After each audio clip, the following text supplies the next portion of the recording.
Good morning, you're watching DD India and I'm Preeti presenting this edition of News on the Hour, a show which we get for you every morning to make sure that you keep yourself abreast with everything that's making it to the headlines. We'll get you national updates, international updates, also updates from the world of business, sports, enough to keep you engaged for the next 1 hour. First, the top stories.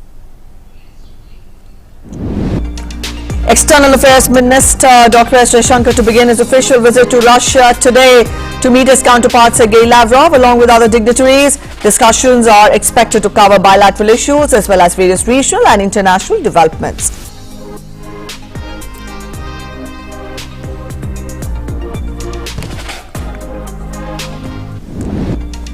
Minister of State for External Affairs V. Muraleedharan to embark on an official visit to Brazil today. During the visit, the minister will attend a solemn session on 75 years of India's independence to be held in the Brazilian Parliament. Minister of State will also call on high-level delegates.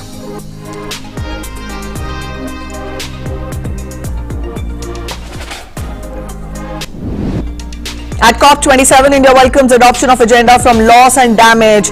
Today, Union Minister Bhupendra Yadav to speak at UN Secretary General High-Level Roundtable. He will also address an event on Middle East Green Initiative later in the day.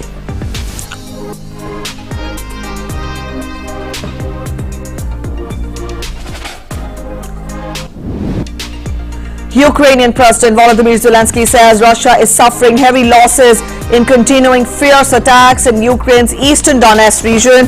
Further warns about Russian preparation for new assaults on Ukrainian energy infrastructure.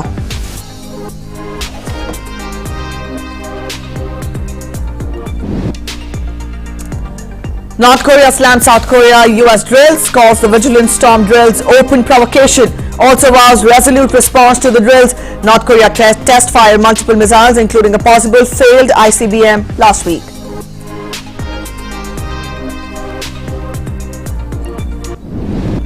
New protests erupt in Iran at universities and in the largely Kurdish northwest region.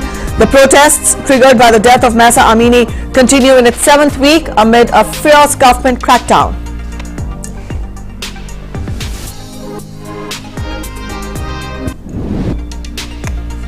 At least 19 people die as a passenger plane crashes into Lake Victoria in Tanzania. 2 persons still missing. Investigation on to find out causes behind the crash.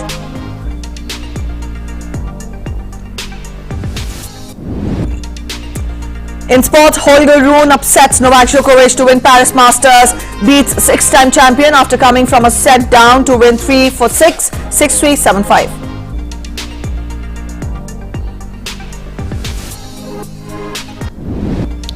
Arsenal moves back to the top of the Premier League, beats Chelsea 1-0. Gabriel Magalhaes scores the only goal of the match.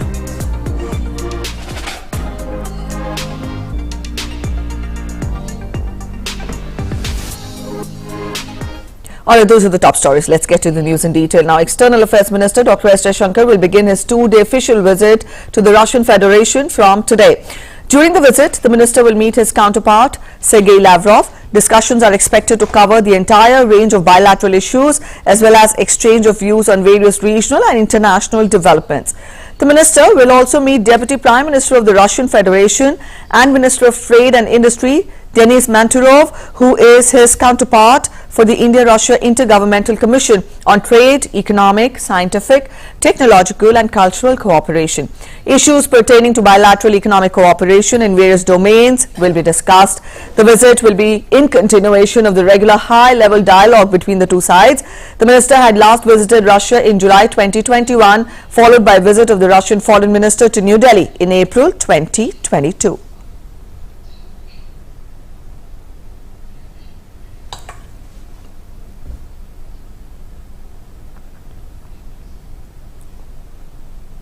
Minister of State for External Affairs V. Muraleedharan will begin his 2-day official visit to Brazil from today.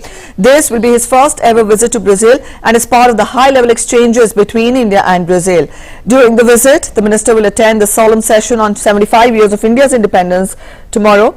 That will be held in the Brazilian Parliament. He will address the congregation of Brazilian parliamentarians, both from the upper and lower house, representatives of the diplomatic corps and international organizations, representatives of the Brazilian government and Friends of India.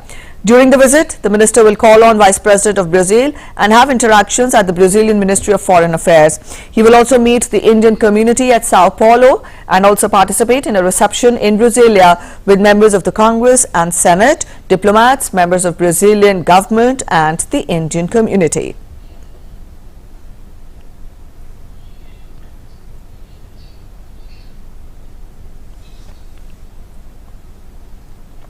The UN Climate Summit taking place in Egypt amid growing calls for rich countries to compensate poorer nations that are most vulnerable to climate change. Here's some context for you. At the 2021 summit in the UK, developed nations of the world blocked a proposal for what was called a loss and damage financing body. This year in Egypt, the focus is clearly and firmly on climate compensation. Now, India says it looks forward to substantial progress on discussions related to climate finance as well as clarity on its definition. India also says that it will support the Egyptian presidency for a plan of action that answers the needs of developing countries. Meanwhile, Union Minister Bhupendra Yadav will speak at the UN Secretary General High-Level Roundtable today. He will also address an event on Middle East Green Initiative later in the day. The UN's COP27 Climate Summit kicked off in Egypt on Sunday after a year of extreme weather disasters that have underscored the urgent need for global action. Delegates from nearly 200 countries gathered in the Red Sea resort of Sharm el-Sheikh for the 13-day conference, with leaders arriving on Monday and Tuesday. COP27 summit follows a year of disasters, from floods that killed more than 1,700 people in Pakistan to drought-withering crops in China, Africa and the US West. Attendees are expected to address the issue of loss and damage fund that has seen resistance from rich countries. The Loss and Damage Fund is a compensation fund provided by wealthy nations to vulnerable low-income countries that bear little responsibility for climate warming emissions. At COP26 last year in Glasgow, high-income nations blocked a proposal for a loss and damage financing body, instead supporting a new 3-year dialogue for funding discussions. Delegates at the UN's COP27 Climate Summit in Egypt on Sunday agreed to discuss whether rich nations should compensate poor countries most vulnerable to climate change for their suffering. I particularly welcome the agreement of the parties to include a new agenda item on funding arrangements to respond to loss and damage. This creates, for the first time, an institutionally stable space on the formal agenda of the COP and the Paris Agreement to discuss the pressing issue of funding arrangements needed to deal with existing gaps in responding to loss and damage. Outgoing COP President Alok Sharma, who on Sunday handed over the presidency of the UN's COP26 Climate Summit program to his counterpart at the start of the COP27 meeting in Egypt, said he fully recognizes the scale of the challenges ahead, but he remains hopeful. We have been buffeted by global headwinds that have tested our ability to make progress. Putin's brutal and illegal war in Ukraine has precipitated multiple global crises: energy and food insecurity, inflationary pressures and spiraling debt. And these crises have compounded existing climate vulnerabilities and the scarring effects of the pandemic.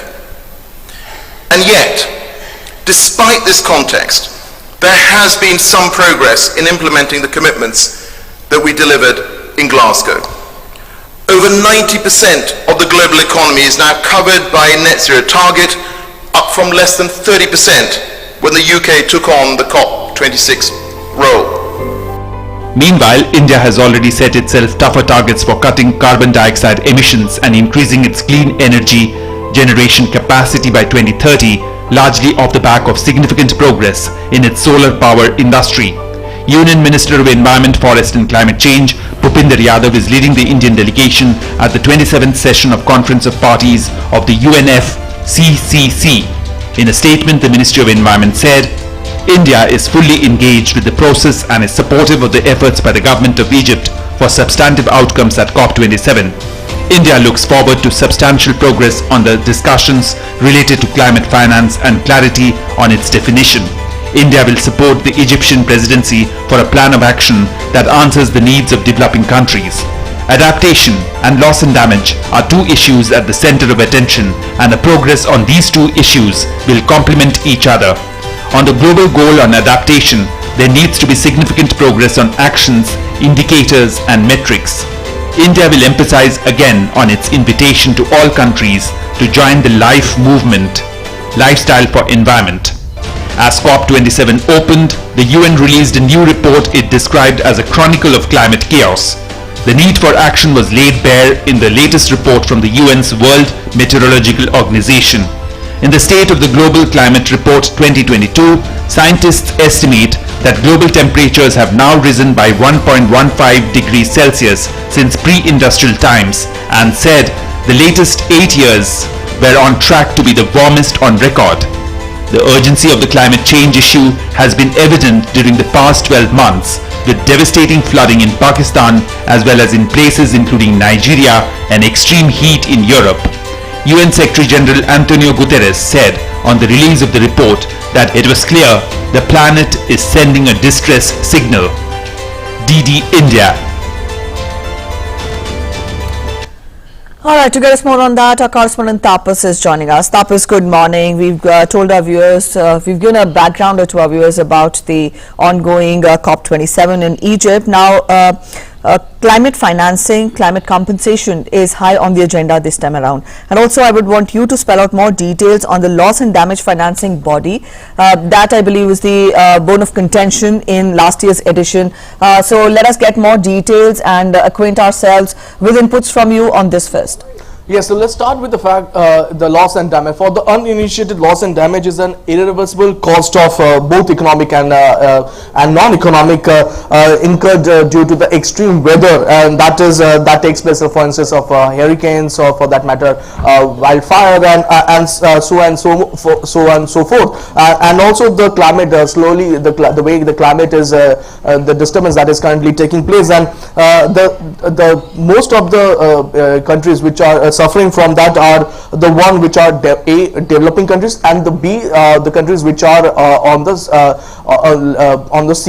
sea side, or for that matter below the sea level. So that's where the problem lies, because the level of sea is increasing with the Arctic what you call the Arctic ice that is currently melting, and that's actually leading to such a chaotic condition. So keeping those things in mind, the loss and damages comes into question, where how much loss is incurred because of this particular rise of sea level, because of the economic as well as the non-economic forecasting of such places, how much it is impacting the people there. So all these things have been put into perspective in this particular COP27, and people are talking about the loss and damages, and how much the damage has been incurred in those countries, especially the island states, island nations, which have bore the major brunt of this particular situation. Now, $100 billion has been earmarked for this by earlier after the Paris Agreement, but so far we have the money has not actually translated and has been given to these countries. So that is one. The second part is the climate finance, and climate finance is a major bone of contention, because the definition of climate finance has still not been decided. So that is where the major problem lies. If you're talking about climate finance, what does it mean? With finance, does it come from the NGO, does it come from the private sector, does it come from the government, or does it come from UN? So all those aspects have been spoken about, talked about, and in detail, in toto. Also, the nationally determined contribution or NDCs by the member countries are also something that needs to be taken a hard look by, as many countries which earlier have said that this is going to be their NDC target, these are the things that they are going to do. They have actually not been able to do even half of that, and most of the countries are developed countries which actually have gone back on their promises, gone back on their words. So that's something that the UNFCCC will have a hard look at. The COP27 is a time when all these countries need to take a close look at the way they have functioned in the last year, and what kind of mitigated measures have been taken by them in response to COP26 as well as COP27. So it will be it's not going to be a easy line to walk.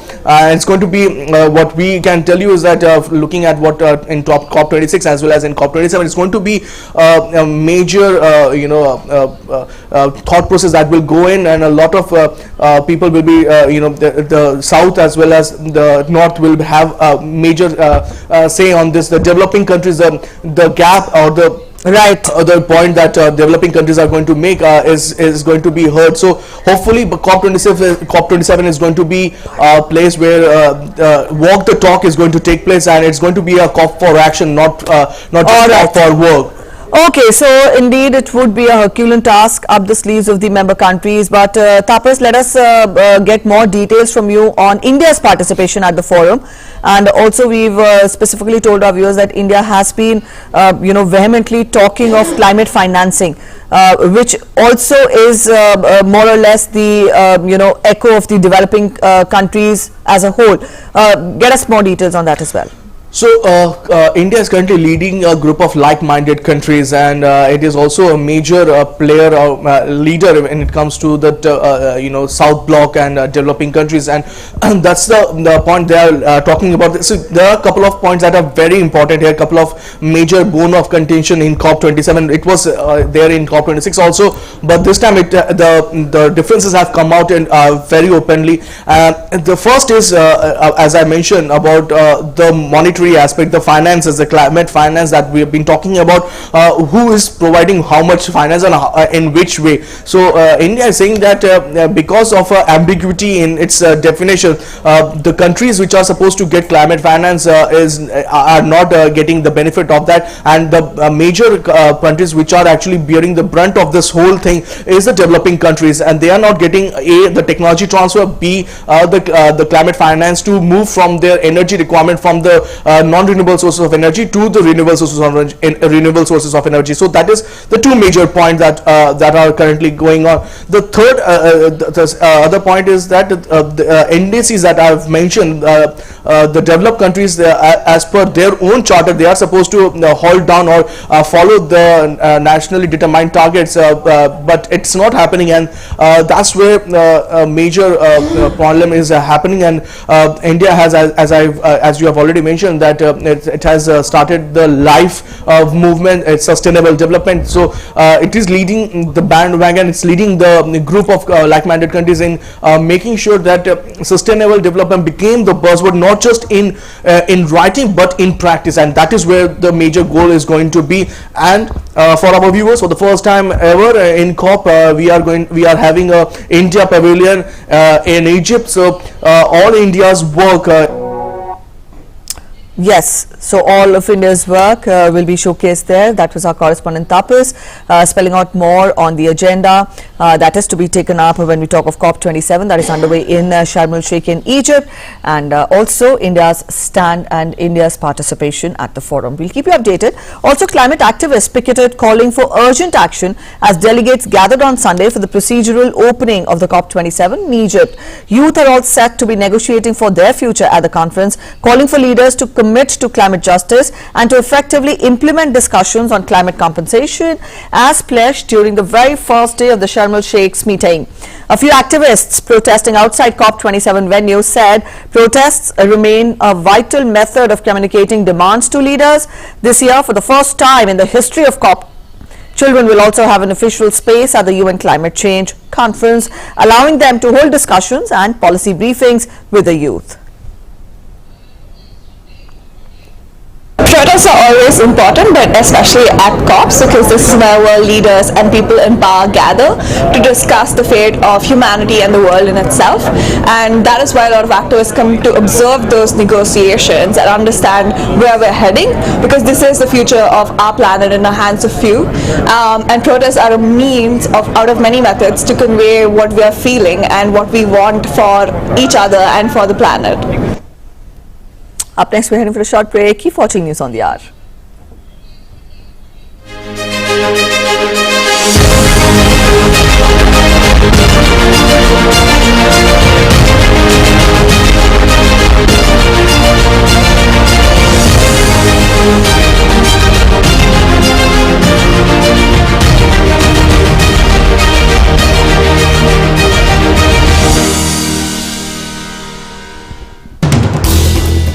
As the day unfolds and news and events take shape, we get you complete coverage of every news breaking in, tracking new developments as they happen. Midday Prime English, Monday to Friday, 2 p.m. on DD India.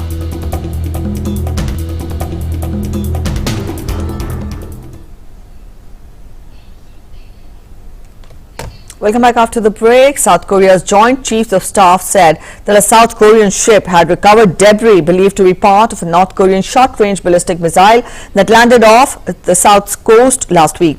It was the first time a North Korean ballistic missile had landed near South Korean waters.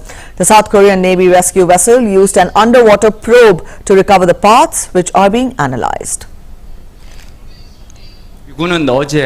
Our military on yesterday November 6 recovered the debris believed to be part of North Korean short-range ballistic missile in south of the northern limit line in East Sea, which was fired on November 2.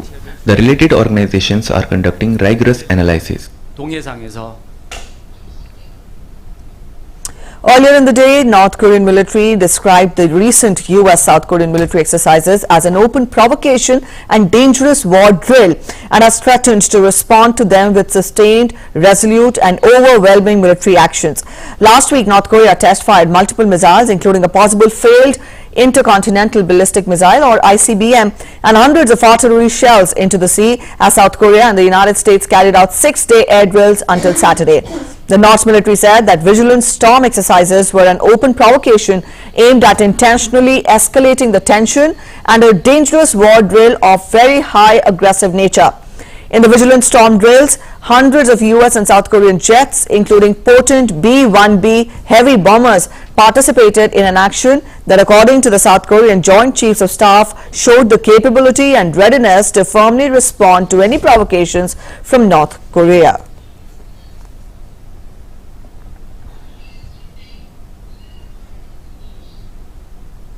Large-scale combined air drill is in fact an open provocation aimed at internationally escalating the tension in the region and a dangerous war drill of very high aggressive nature directly targeting at our country. The recent corresponding military operations by Korean People's Army are a clear answer that the more persistently the enemy's provocation military move continues, the more thoroughly and mercilessly we'll counter them. This is the principle and direction of action of our armed forces in the future too. In the East African country of Tanzania, a passenger plane crashed into Lake Victoria on Sunday, killing at least 19 people. 2 passengers went missing, while the airline informed that 24 survivors have been rescued till now. The airline said that the rescued have been taken to hospital.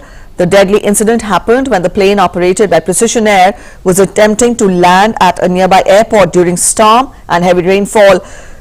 Rescuers were immediately rushed to the wreckage, which was almost fully submerged, to pull out trapped passengers. The investigation is still underway.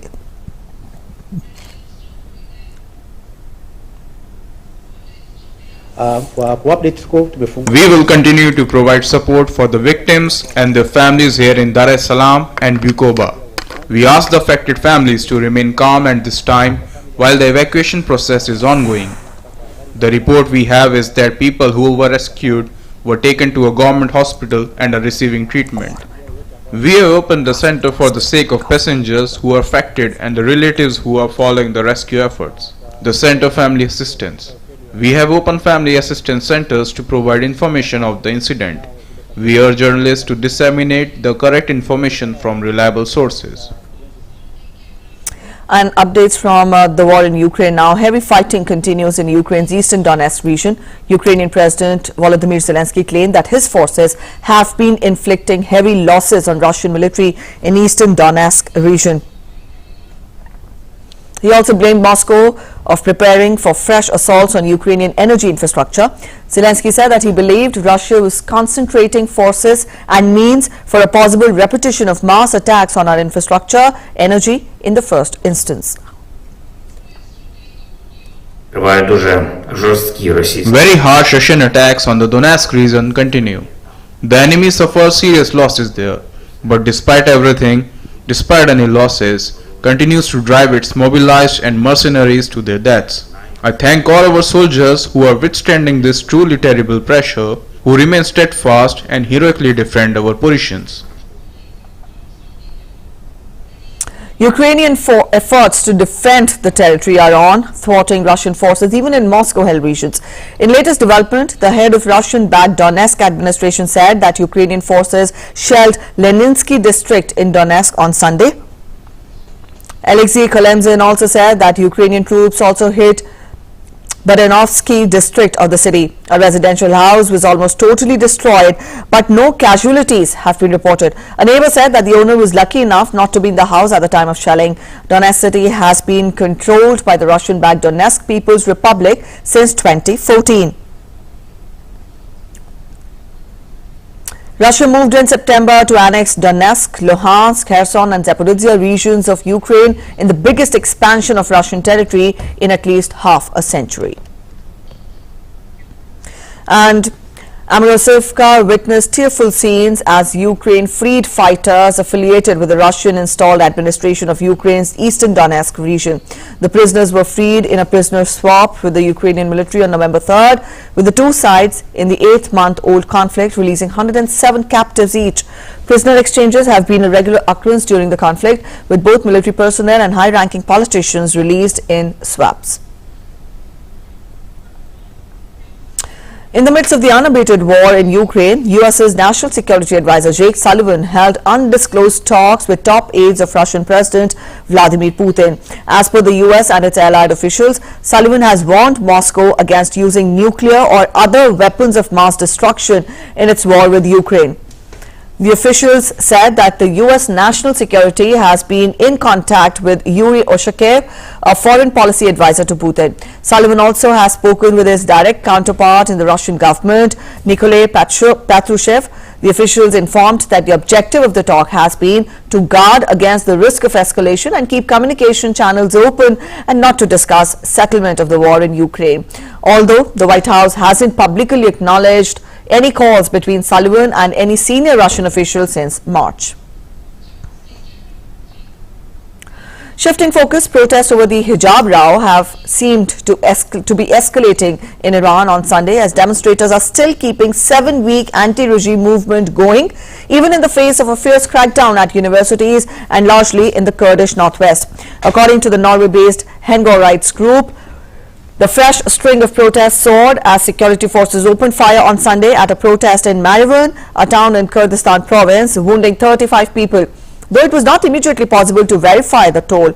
The latest protest was sparked by the death in Tehran of a Kurdish student from Muraleedharan, Nasreen Ghadri, who, according to Hengor, died on Saturday after being beaten over the head by police. Meanwhile, Iranian authorities have not yet commented on the cause of her death. Weeks after Luiz Inácio Lula da Silva got elected as Brazil's new president, protesters supporting Jair Bolsonaro have took to the streets to show their disagreement with the results. The demonstrators on Sunday demanded an armed forces intervention and reject the electoral victory of President-elect Lula da Silva. Moreover, protesters also waved Brazil's yellow and green flags and chanted slogans such as SOS Armed Forces. On the other hand, supporters of President-elect Lula da Silva celebrated the victory of the leftist leader near Copacabana Beach in Rio de Janeiro.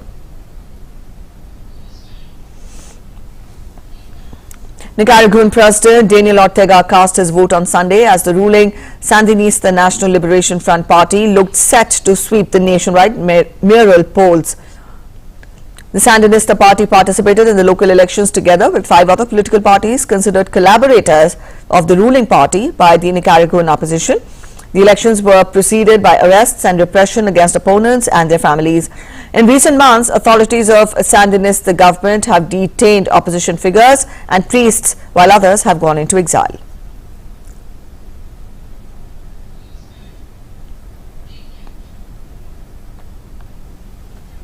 Twitter on Saturday updated its app in Apple's App Store to begin charging $8 for sought-after blue-check verification marks in Elon Musk's first major revision of the social media platform. Making a clarification on the same, Twitter chief Elon Musk said on Sunday that Twitter users engaging in impersonation without clearly specifying it as a parody account will be permanently suspended without a warning. In a separate tweet, Musk said that Twitter previously issued a warning before suspension, but as Twitter is rolling out widespread verification, there will be no warning as well as no exceptions. This will be clearly identified as a condition for signing up to Twitter Blue, Musk said, adding that any name change at all will cause temporary loss of verified checkmark. Meanwhile, in another development, after Twitter Inc. laid off roughly half of its staff on Friday following Elon Musk's acquisition, the company is now reaching out to dozens of employees who lost their jobs and asking them to return. The news comes as per sources, which also says that some of those who are being asked to return were laid off by mistake. The report further added that others were let go before management realized that their work and experience may be necessary to build the new features Elon Musk envisions. Twitter recently laid off 50% of its employees, including employees on the trust and safety team. Tweets by staff of the social media company said that teams responsible for communications, content curation, human rights and machine learning ethics were among those gutted, as were some product and engineering teams.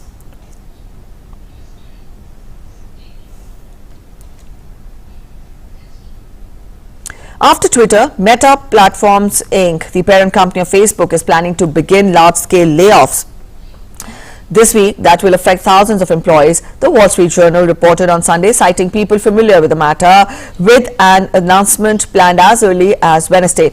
Meta declined to comment on the report.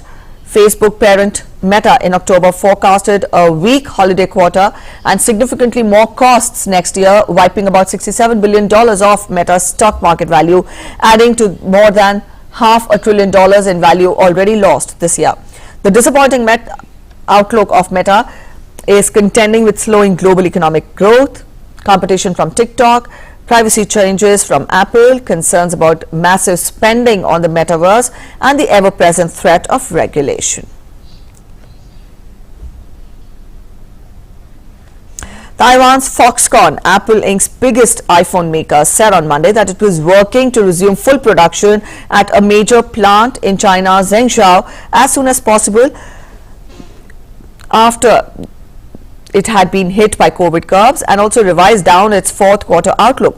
China ordered an industrial park that houses an iPhone factory belonging to Foxconn to enter a 7-day lockdown on Wednesday in a move to intensify pressure on Apple supplier as it scrambles to quell worker discontent at the base.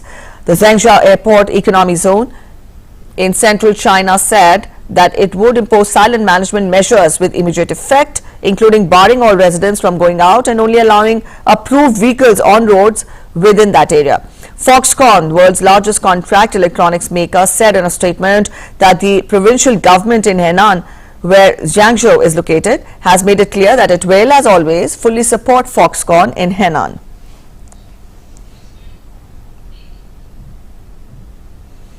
On to some weather-related reports now. South American country Colombia witnessed landslides caused by heavy rainfall.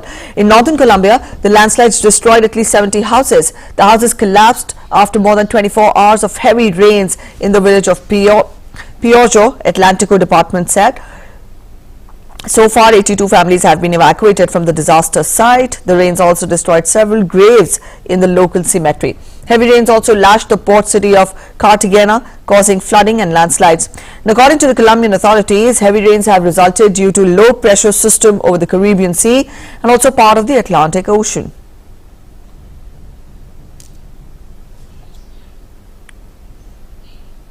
In Italy, Venice's landmark St. Mark's Square was flooded on Sunday during a period of seasonal high water. Although new concrete barriers protected the famed basilica from the water, at 100 centimeters, the high tide was not high enough to evacuate the most flood barriers, which are launched to protect the fragile city from flooding during the so-called aqua alta or high water. The new barriers installed in the square protected the interior of the historic St. Mark's Basilica that in 2019 was flooded with grave damage after a high tide peaked at 187 centimeters since the record 194 centimeters set in 1966. Walkways were set up for tourists and local residents to cross St. Mark's Square without getting their feet wet.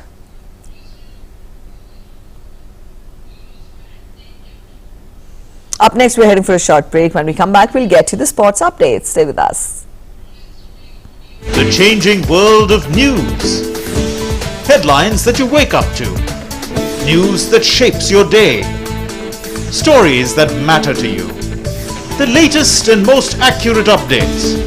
A fresh start to a new day.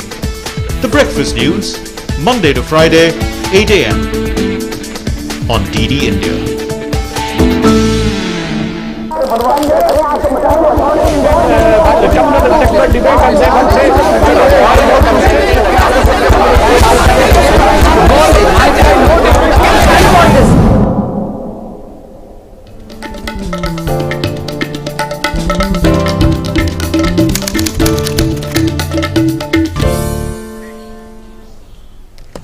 Welcome back after the break. Holgaroon's rapid rise hit a new milestone on Sunday, where the 19-year-old staged a stunning comeback to down six-time champion Novak Djokovic 3-6, 6-3, 7-5, and also clinches maiden ATP Masters 1000 crown. Having dropped the first set, the Danish tennis player recovered from 0-40 in the opening game of the second and a 1-3 deficit in the third, saving 6 breakpoints in the final game as he dug deep to defeat Djokovic and claim the biggest title of his young career in dramatic fashion. Rune was playing in his 4th consecutive ATP Tour final and has now won 19 of his past 21 matches.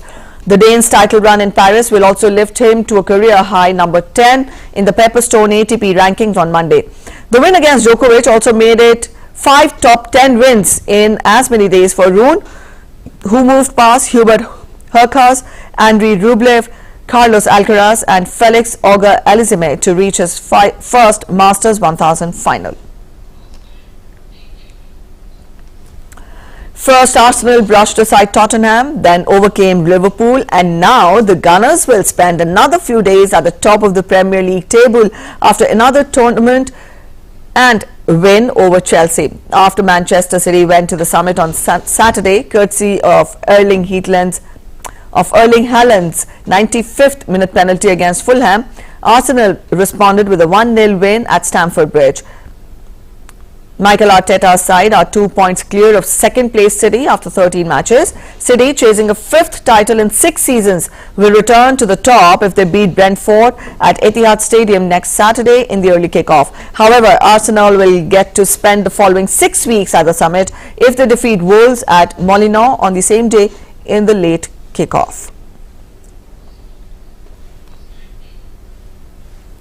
India defeated Zimbabwe in their last game of the Super 12 in ICC Men's T20 World Cup at the MCG on Sunday and qualified for the semi-finals. And New Zealand, England, India and Pakistan are the 4 teams who have now qualified for the semis. India will take on England in the semi-final at the Adelaide on 10th November.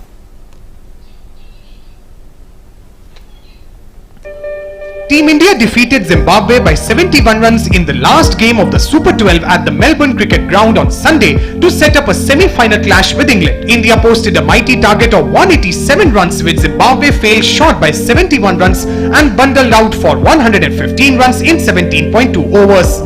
Earlier, Netherlands stunning South Africa by 13 runs already confirmed India's place in the semi-final. Playing their last match of the Super 12, India won the toss and opted to bat first. They brought in Rishabh Pant in the playing 11 in place of Dinesh Karthik. Skipper Rohit Sharma, who has not been into the runs in this tournament, disappointed again as he got out on 15 runs. On the other hand, KL Rahul played some remarkable shots and notched up another 50. Suryakumar Yadav then came into the mix and scored unbeaten 61 runs off 25 balls. Yadav smashed 6 fours and 4 sixes during his majestic knock, even though the other middle order batters found it tough to get going. India ultimately finished at 186 runs for 5 wickets. Sean Williams was the pick of the bowlers for Zimbabwe by returning figures of 2 for 9 in 2 overs.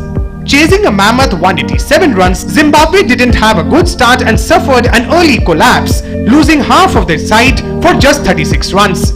All the Indian pacers were on song as they used the conditions to perfection to extract swing and movement. Bhuvneshwar Kumar and Mohammad Shami brought their experience into play, whereas youngster Arshdeep Singh was brilliant once again.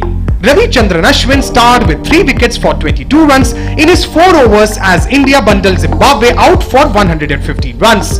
With this win, India finished as the table toppers of Group 2 with 4 wins, 1 loss in 5 matches. New Zealand, England, India and Pakistan are the 4 teams who have now qualified for the semi-finals. New Zealand will take on Pakistan in the first semi-final at the Sydney Cricket Ground on Wednesday, while India has set up a clash with England in the second semi-final at the Adelaide Oval on Thursday.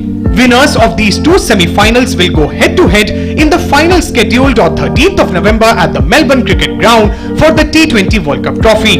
With this convincing victory against Zimbabwe, Team India has made sure that they reach the semi-finals with the winning momentum. Now, the next up in the knockouts will be England and the match will be played on the 10th. With cameraman Rakesh Kumar, this is Abhishek Mahajan in Melbourne for DD India.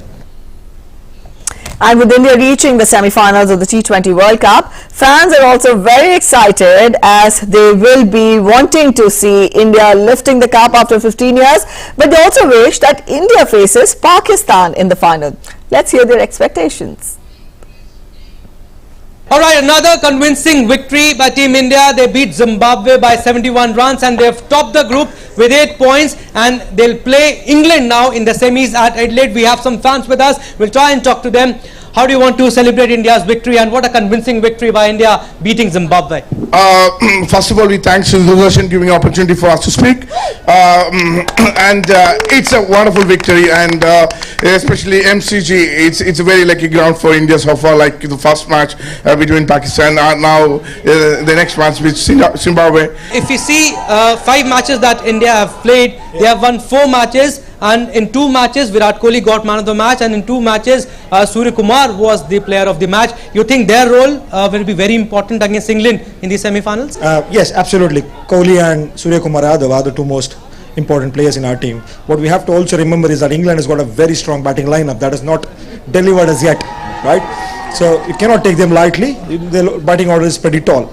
So in that case, I prefer that we play Chahal ahead of Akshay Patel. He hasn't had a good tournament. In fact, it's been below average. Chahal has been known as a good wicket taker. They should do that. And particularly the batting order has to be shuffled. Rohit Sharma hasn't delivered, so they might have to relook the way they open. But I think Pant should definitely play in. He's one of the most explosive batsmen who can change the game within 5 minutes. He's an impact player. Pant has to play. How will you celebrate Team India's victory today?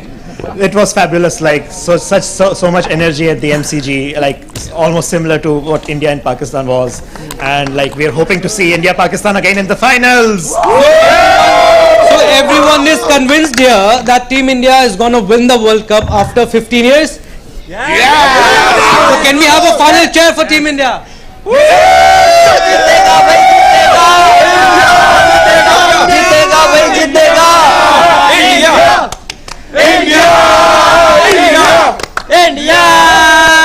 Absolutely, they're all ecstatic and they're confident that Team India is bringing the cup home again after 15 years. With cameraman Rakesh Kumar, this is Abhishek Mahajan in Melbourne for DD India.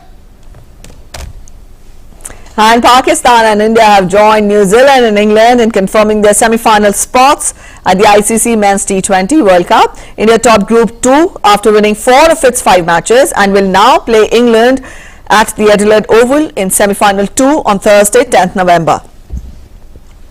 Pakistan, who finished second in Group 2 after beating Bangladesh on the final day of the group stage matches, will play New Zealand at Sydney Cricket Ground in semi-final 1 on Wednesday, that is 9th November.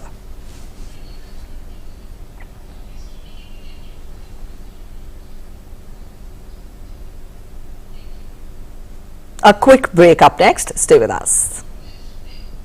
Namaste land. Marhaban ila al-Hind. India. Salam India. Namaste India. Namaskar Bharata.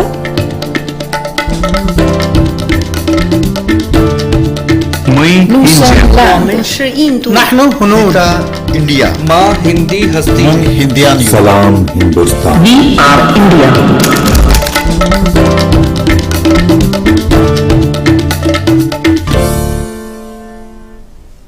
Your window to rising India.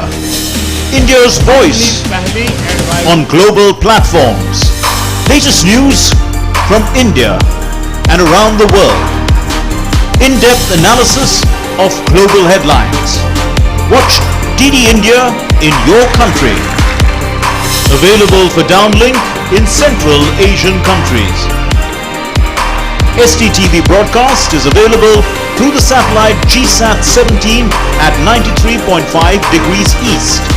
HDTV broadcast is available through the satellite GSAT 10 at 83 degrees east. For technical details, scan here. Switch to DD India now. Welcome back after the break. Step wells are a distinctive form of subterranean water resource and storage systems on the Indian subcontinent and have been constructed since the 3rd millennium BC. Today, we give you the story of Rani Ki Vav, which was initially built in the 11th century AD. Rani Ki Vav was built at the height of craftsman's ability in step well construction, and the Mar Gujara architectural style reflecting mastery of this complex technique and also great beauty of detail and proportions. Our correspondent Tapas Bhattacharya and video journalist Sumit Naudiyal bring out marvel of Indian culture in this special report shot with mobile phone. Take a look.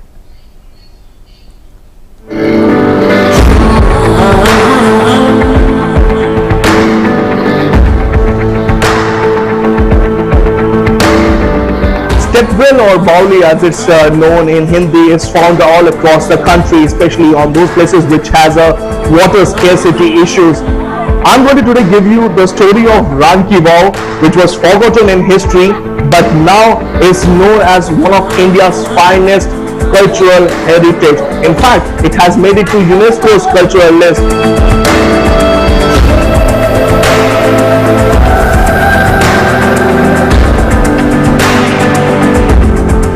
Located at the Patan district of Gujarat, Rani Ki Vav is one of India's finest example of culture and heritage.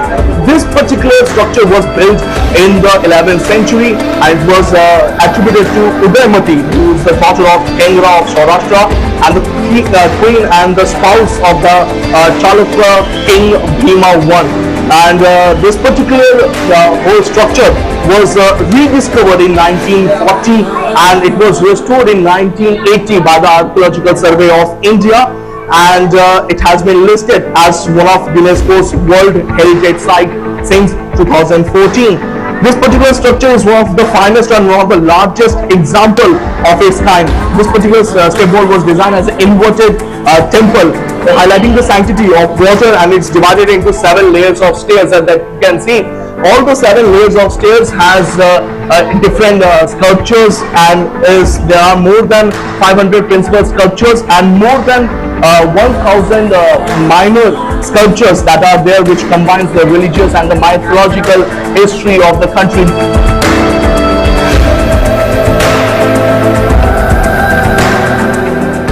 Rani Ki Vav is a reminder of our rich heritage, rich past and rich culture that we are so proud of. With camera person Sumit Naudiyal, this is Tapas Bhattacharya for DD India from Rani Ki Vav, Patan district of Gujarat. And with this informative and beautiful report, we end this bulletin here. But before we go, we tell you that tourists from across the world are descending in Rajasthan to enjoy vibrant culture of India at the famed Pushkar Fair. And before we end this edition of News on the Hour, we're leaving you with glimpses of the fair. Take a look. Have a good day ahead. Bye-bye.